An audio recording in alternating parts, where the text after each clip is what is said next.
શીખ્યો હતો, જેમાં મેં વાત કરી હતી કે ગરમી અથવા તો પરસેવો ઓળવાથી શરીર છે એનું વજન ઓછું નથી થતો, કે ફેટ છે એ બર્ન નથી થતું. તો ઘણા લોકોએ મતલબ એકાદ બે લોકોએ પૂછ્યું ભાઈ કે ગરમીથી ઘણા ફાયદા થાય કે ગરમી વરે શરીર માટે સારું કે, અને ગરમી છે એ તમારા શરીર માટે બહુ સારી ઓવરઓલ એનું કેવું એમ હતું. તો આ વાતને જો આપણે આમ જોવા જઈએ ભાઈ, તો લોકોનું માનવું જે પ્રકારનું છે એ પ્રકારનું બિલકુલ નથી. કેમ કે આપણે જૂના ખ્યાલોમાં આ બધી વસ્તુને રાખી છે. ઇવન ફિટનેસ અને સાયન્સની દુનિયામાં આ વસ્તુને એક અલગ નજરે જોઈ છે. પણ આપણે ખાસ કરીને ગામડાની લાઈફ કે વાડીઓની લાઈફ હોય છે, એની અંદર આ વસ્તુને જોવાની નજર જ હાવ બીજી છે. કેમ કે એનું કેવું છે કે આપણે તડકામાં એટલા કામ કરતા હોય, ફૂલ ને ગરમી થતી જ હોય ને આ બધું છે. તો ભાઈ એ તો આપણું કામ છે, ગરમી તો થાય જ. અને હું એને તેમને એમ કહેતો કે ગરમી ન વરવા દઉં. કાલ જે મારો ટોપિક હતો એ આખો અલગ હતો કે વજન ઓછું થાય. માણસ જે વિચારતા હોય ને કે જેવી મેન્ટાલિટી ઘણા છે એ રાખે છે કે ભાઈ ગરમી વરે તો શરીર ઓછું થાય, ચરબી ઓછી થાય કે આ ઓછું થાય, એવી મેન્ટાલિટી ઘણા રાખે છે. આપણે એની ઉપર ખાસ વાત કરતા હતા. એની ઉપર ક્યારે નથી કરતા કે ગરમી સારી કે ખરાબ. ગરમી છે એ સારી નથી ને ખરાબ એ નથી, પણ ગરમીને બેલેન્સમાં તમે રાખો છો. ગરમી વધારે થાય તો એના નુકસાન પણ છે, અને માપે થાય તો ફાયદા તો મને ગરમીના હજી લગીને દેખાણા નથી. અને ઓવરઓલ આમ જોવા જઈએ ને ભાઈ, તો એક એવી મેન્ટાલિટી કહેવાય કે એક એવી આદત પડી ગઈ કહેવાય. એક મિનિટ.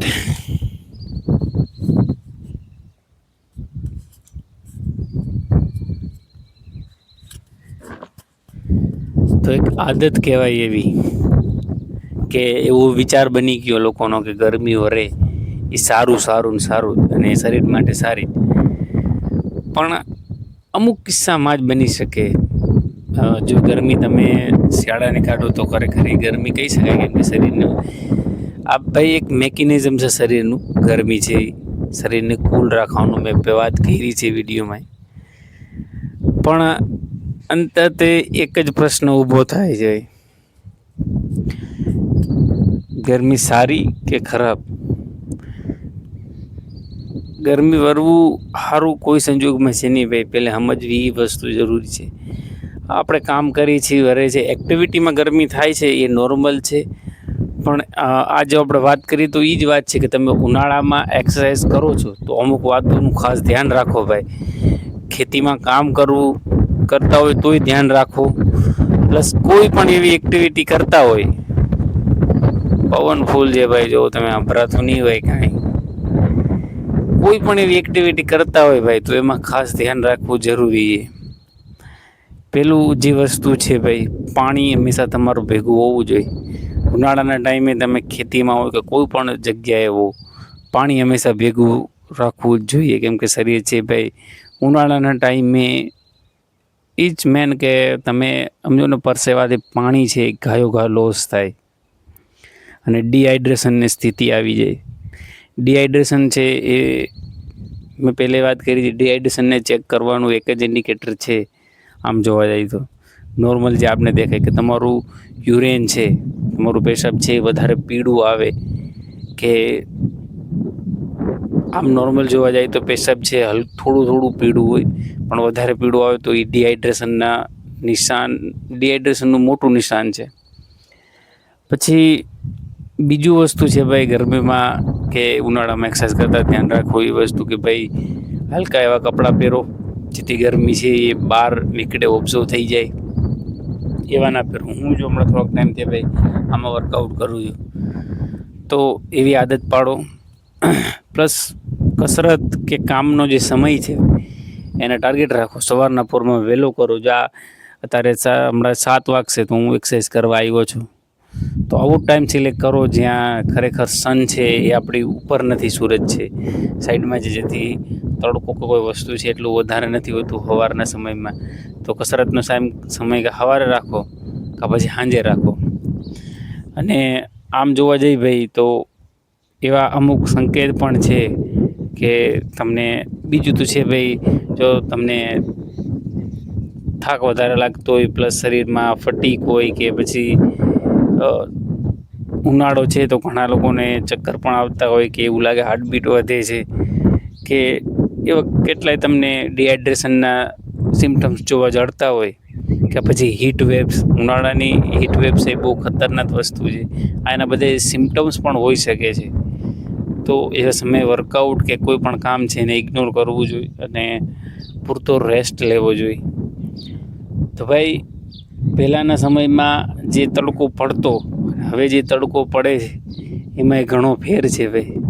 પહેલાંના સમયમાં આટલો તડકો હતો જ નહીં ભાઈ. મતલબ જ્યારથી આપણું આ એન્વાયરમેન્ટ ને આ બધી વસ્તુ તમે જોઈ રહ્યા છો કે ભાઈ કેટલું બધું ખરાબ થતું જાય છે.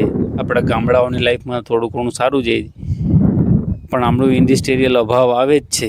એના લીધે પ્રદૂષિત હવા પ્લસ આ જે પૂરેપૂરી સનની રેઝ સીધી આવે છે, તો આ બધાય વસ્તુ છે એનો ઇફેક્ટ શરીર ઉપર થાય છે ભાઈ. ગરમી કોઈ સંજોગમાં સારી નથી.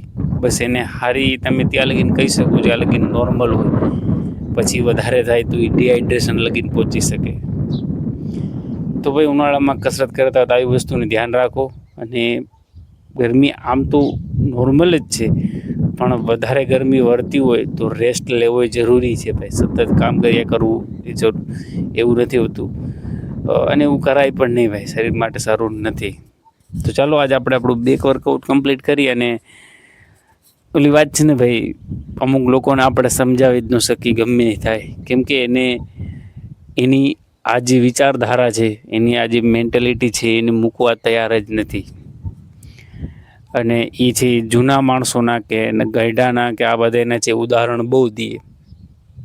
તો ભાઈ તું પહેલે એની જીવનશૈલી જોઈ લે, જો એમાં એક નજર નાખ અને હવે તારી જીવનશૈલીમાં એક નજર નાખ કે હવે એમાં શું હતું, એ કેવી રીતના જીવતા હતા, કેવું ખાતા હતા અને હું કરતા હતા. ભાઈ સવારના પોરમાં ઉઠીને ઘી ગોળ રોટલી ખાતા, ઊભા 2 રોટલી ખાઈ જતા. તો આજે ઉઠતા ભેગો દરદ મસાલો માંગસ. તો આ જીવન જો ને આ જીવન જો ભાઈ, એમાં ઘણો ફેર છે. અને આપણા ગુજરાતમાં તો બહુ જ છે ભાઈ. સીધું જીવનને 1990માં લઈ જાય કે અહીંયા ત્યારે આવું હતું, ત્યારે આવું હતું. હવેના છોકરા ભાઈ, હવે આખો સમય જ બદલી ગયો છે. તમે ગામડામાં રહેતા હોય કે સિટીમાં રહેતા હોય, આખો સમય બદલી ગયો છે. તો પ્લીઝ એને નોટિસ કરો. અને હાલો આપણે વર્કઆઉટ કમ્પ્લીટ કરી લઈ. તારે પવન પણ સારો આવે છે જો.